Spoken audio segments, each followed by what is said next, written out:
Gemeente. Dit is vir ons weer 'n wonderlike voorreg om vanoggend hier by julle saam die Here te kan dien in hierdie koue dorp van julle.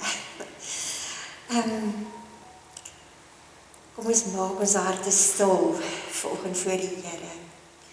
Ek kyk op na die berge. Waar vandaan sal daar vir my hulp kom?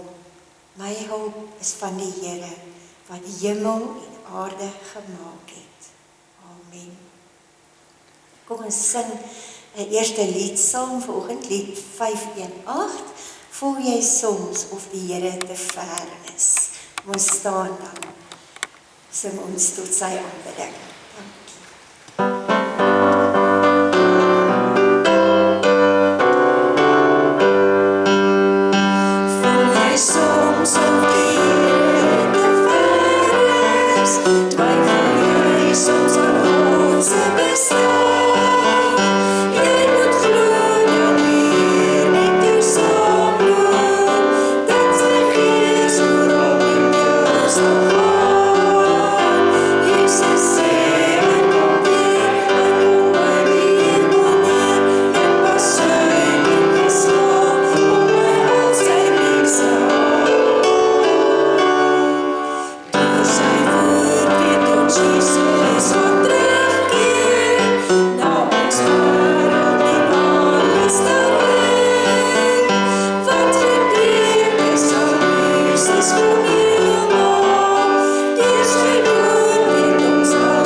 Kom ons sluit die oë van die Here.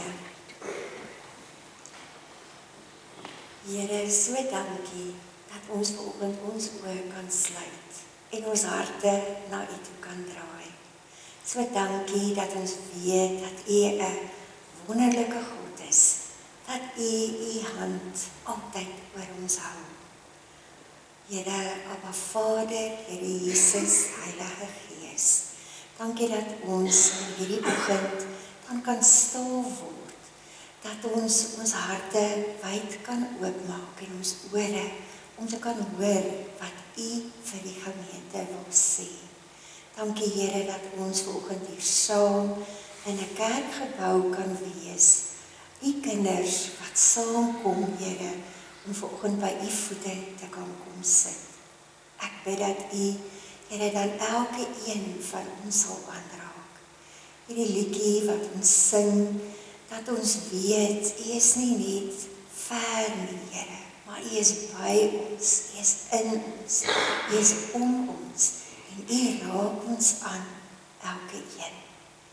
Here, U ken elke een van ons vanoggend, U ken ons harte, U weet of daar vrede is, of daar 'n warbel van emosies is, U weet of daar pyn in ons liggame is. U ken ons beter as onsself. U ken elke gedagte van ons nog voordat dit by ons opkom. En daarvoor kom sê ons vir U dankie. Ek bid nou, Here, dat wanneer ons die woord oopmaak, dat U deur die woord met elke een van ons sal spreek. En wanneer ons dan hier uitgaan vandag, dat ons sal sê, dit was goed om in die huis van die Here te wees. Dit was goed om saam met medegelowiges te wees, om die woord te hoor van die Here. Ek bid dat U verheerlik sal word, en ek bid, Here, dat U elke offer wat ons vir U bring, dat U dit as aanneemlik vir U sal wees. Ek bid dit alles in Jesus se wonderbare naam. Amen. Kom ons maak vanoggend ons woord oop, en dit is Vrouedag, so 'n gelukkige Vrouedag vir elke vroutjie wat vanoggend is hierso in die kerk van die Here ook, en vir elke man ook wat hier is. My tema vir vanoggend is jy vrou. Maar die boodskap wat ek gaan bring is vir die mans net so belangrik en net so geldig soos wat dit is vir ons vrouens vanoggend. So kom ons begin en ons lees saam. Julle kan die woord van die Here oopmaak by Genesis 2 vers 21 tot 23. Toe het die Here God 'n diepe slaap oor die mens laat kom, sodat hy vasgeslaap het. Die Here God neem toe 'n ribbebeen uit die mens en vul die plek met vleis op. Die ribbebeen wat hy uit die mens geneem het, bou hy om tot 'n vrou en bring haar na die mens toe. Toe sê die mens, hierdie keer is dit een uit myself, een soos ek. Daarom sal sy vrou genoem word, want sy is uit die man geneem. Ons lees in hierdie gedeelte, dan sien ons dis eintlik die eerste operasie wat in die menslike bestaan gedoen is. Toe die Here Jesus vir Adam narkose gegee het, en hom in 'n diep slaap laat gaan het, die ribbebeen uitgehaal het, en hy het Eva gevorm. Toe het hy Eva na Adam toe gebring, en vir Adam toe gesê, maar hier is jou vrou. En Adam, die enigste woorde wat ons lees, wat hy tot Eva gespreek het, is die woorde wat hier opgeteken is. Uiteindelik is dit een soos ek. Nee, daarom is mans en vrouens gelyk voor die Here. Dis die enigste woorde wat hy gesê het voor die sondeval. En daarna gaan ons nou sien wat verder gebeur het. Ek wil 'n tweede gedeelte vir ons saam lees, dis ook 'n kort gedeelte, en dit kom uit 1 Petrus 5, vers 8 tot 11. 'n brief wat die apostel Petrus vir die gemeente geskryf het, en dit is die 5de hoofstuk van die eerste brief. Wees nugter, wees wakker. Julle vyand die duiwel loop rond soos 'n brullende leeu op soek na iemand om te verslind. Bly standvastig in die geloof en staan hom teë. Moenie vergeet nie, dwars deur die wêreld moet julle medegelowiges dieselfde soort lyding verduur. God wat alle genade gee en wat julle geroep het om in Christus Jesus deel te hê aan sy ewige heerlikheid, sal julle, nadat julle 'n kort tydjie gelei het, self weer oprig en julle moedig, sterk en standvastig maak. Aan hom behoort die krag tot in ewigheid. Amen. Ek gaan net hierdie 2 stukkies lees. Die 2 gedeeltes skakel so goed aan by mekaar.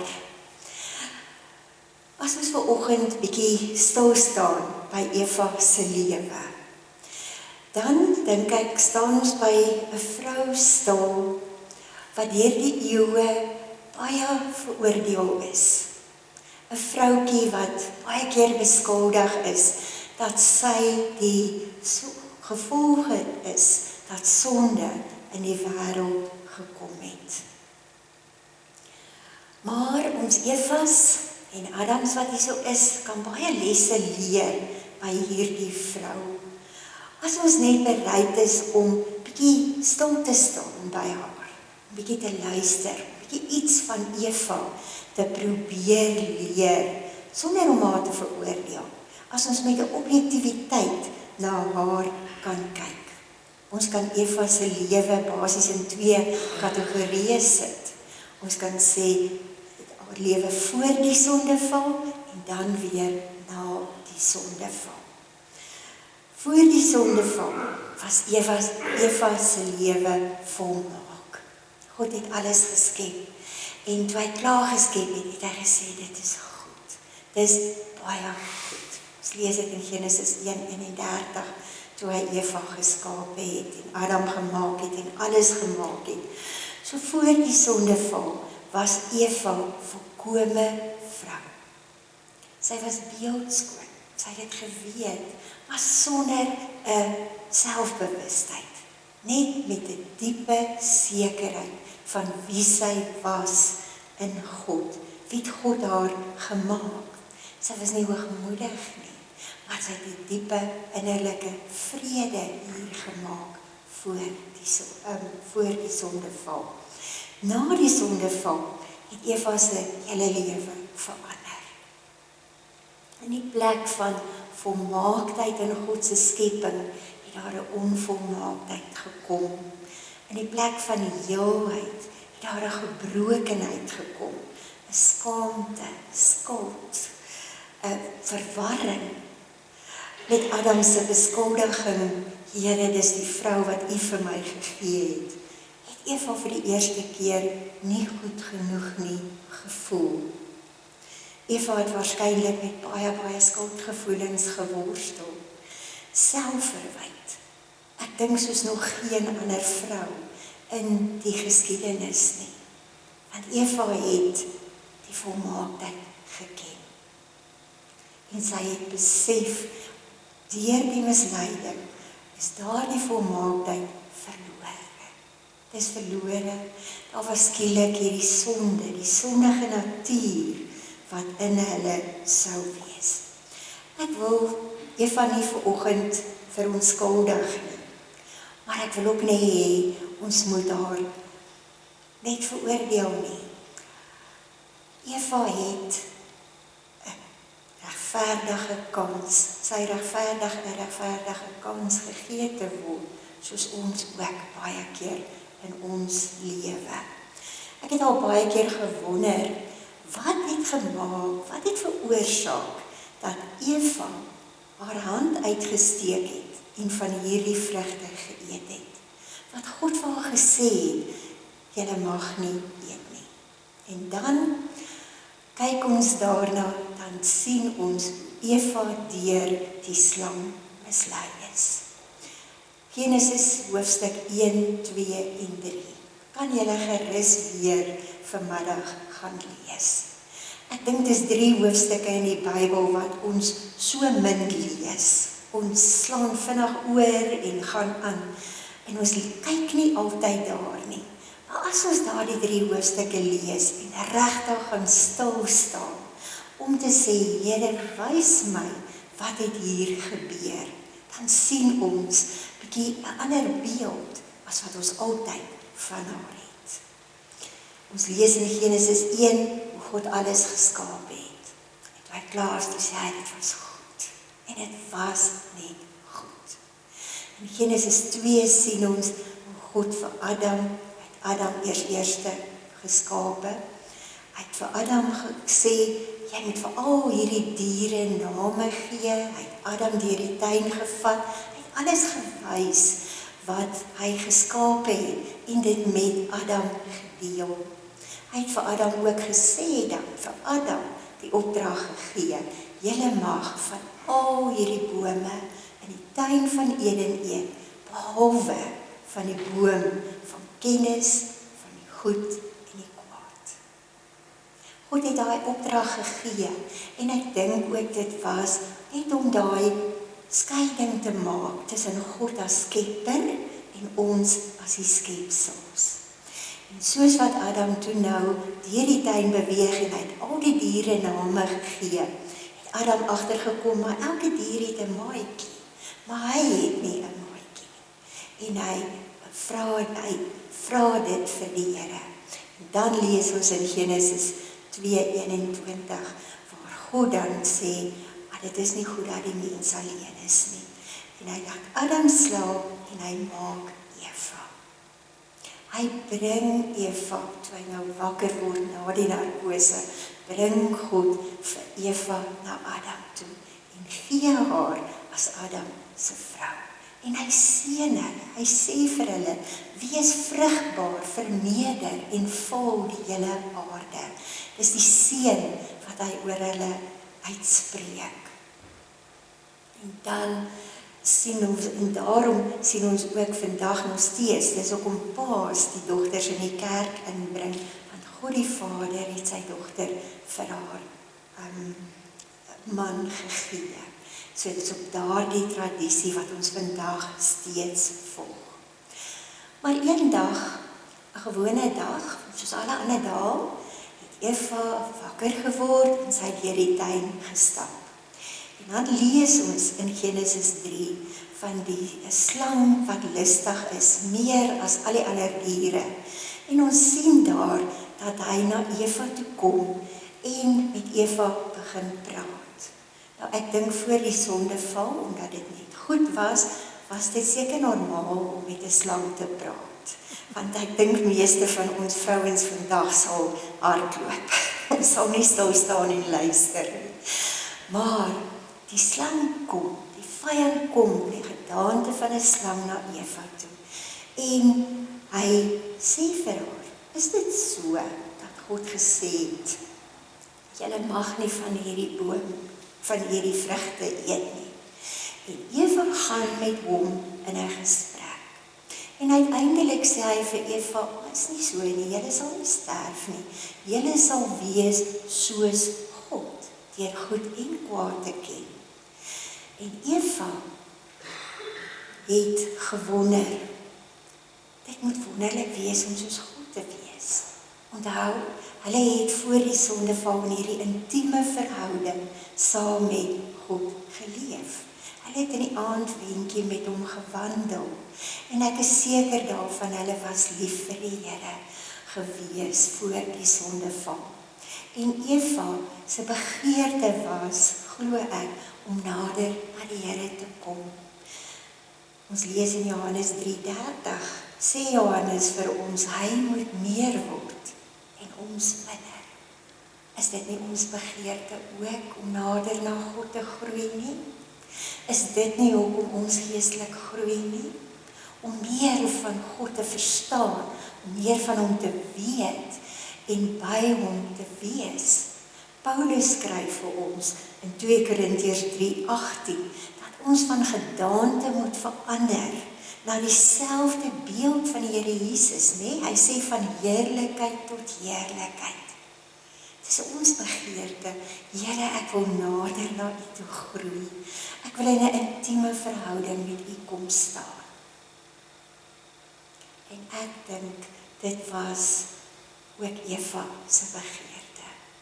En toe die vyand kom en met hierdie woorde, met hierdie slinksheid, het Eva haar hand uitgesteek en sy het geneem en eet. En toe gebeur die sondeval.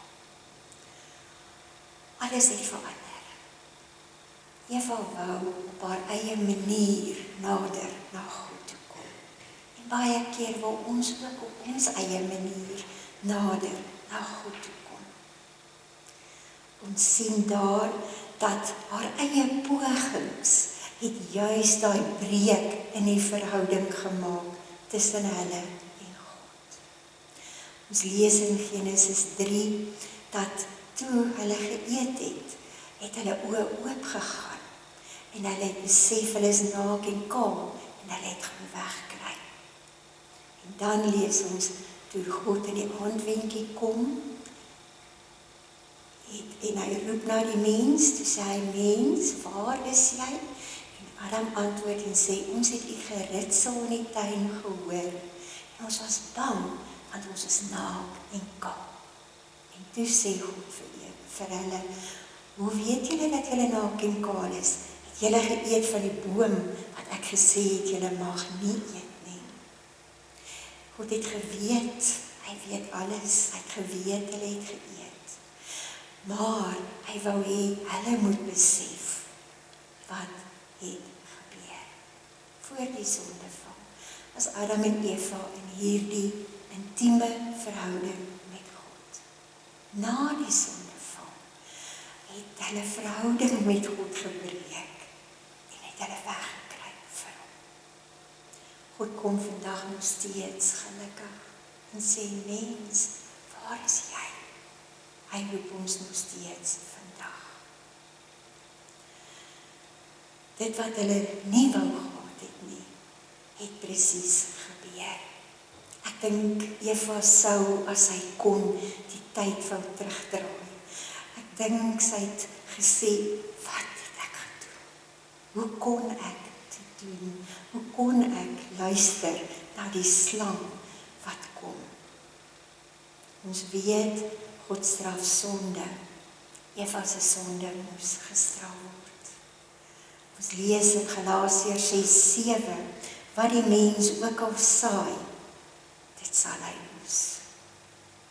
En dan, Genesis 3:16, spreek die Here toe vir Eva aan, sê hy vir Eva, ek sal jou baie swaar laat kry met jou swangerskappe, met pyn sal jy jou kinders in die wêreld bring, na jou man sal jy hinker, maar hy sal oor jou rus.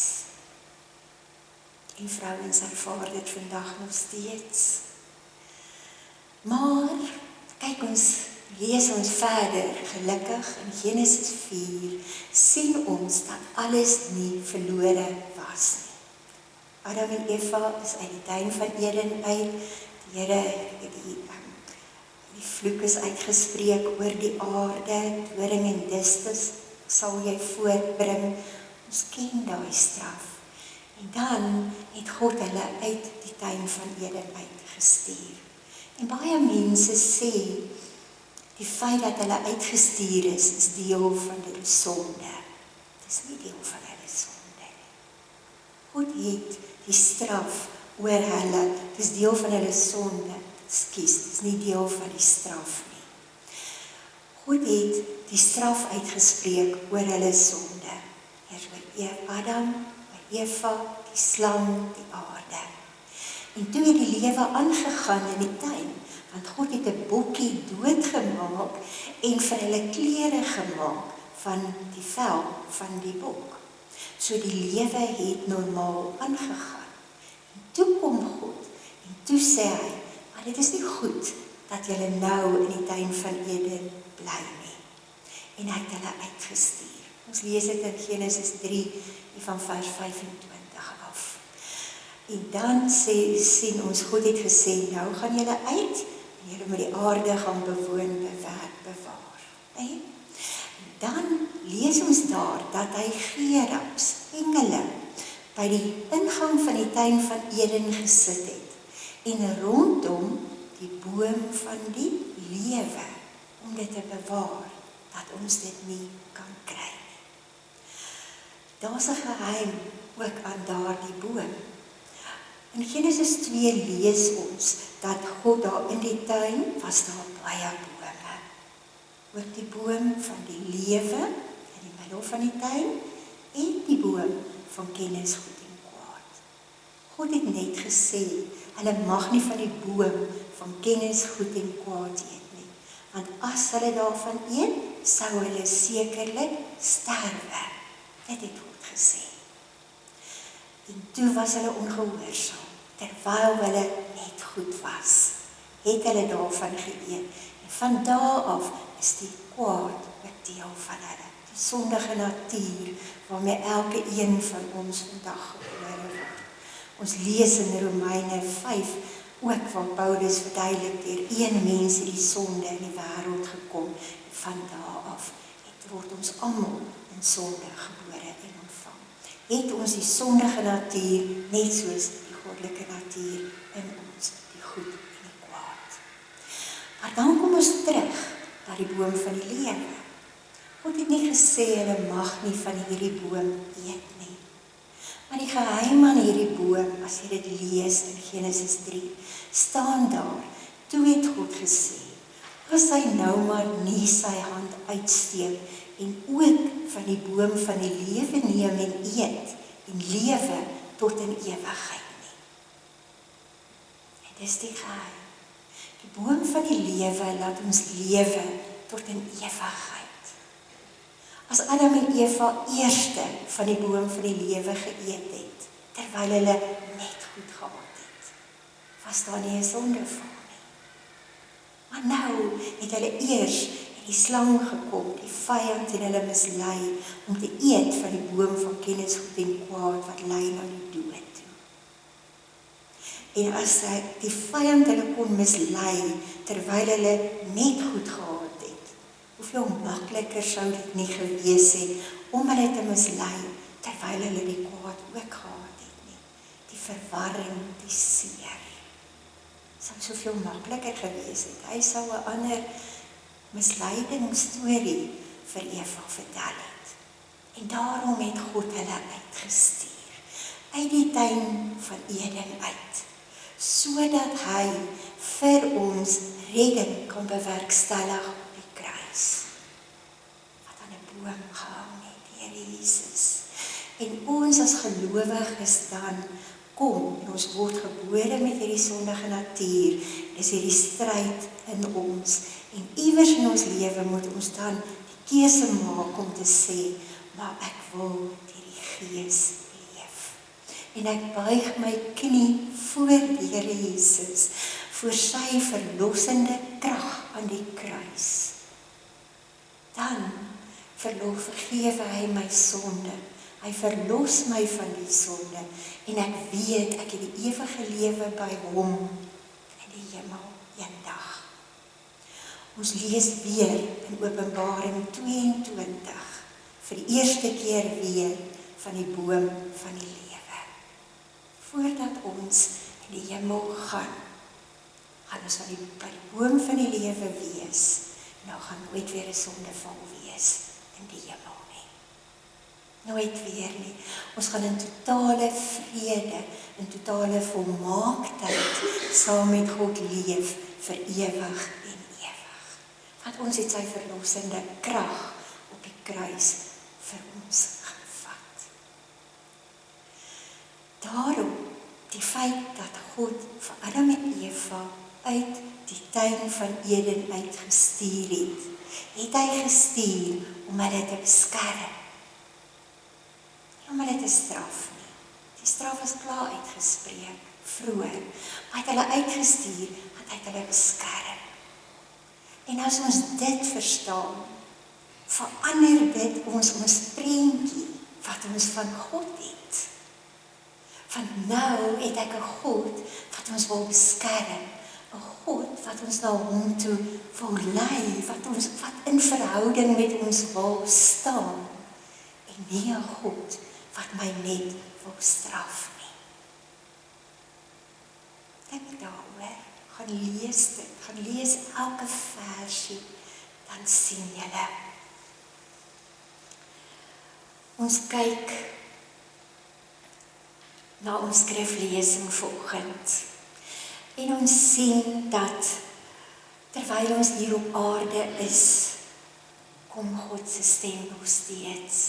En hy kom deur die apostel Petrus. Wees wakker, wees nugter. Die vyand loop rond soos 'n brullende leeu op soek na wie hy kan verslind. En dis die woord vir ons vandag, vir ons vrouens ook. Wees wakker, wees nugter. Herken die aanslag van die vyand op jou lewe. Want hy gaan 'n aanslag op jou lewe hê. Net soos wat hy op Eva se lewe gehad het. Ons lees in die woord 1 Petrus 5:8 dan, dat hy ons gaan teestaan in ons geloof, in ons verhouding met God. Hy gaan ons byvoorbeeld laat glo dat die feit dat hulle uit die tuin van Eden is, was deel van hulle straf. Want as ons dit glo, dan het ek 'n God wat straf. Dan kan baie mense nie die verhouding met God hê nie, want God is veronderstel om liefde te wees. Hy staan ons teë in ons geloofsgroei. Hy laat ons leuns glo.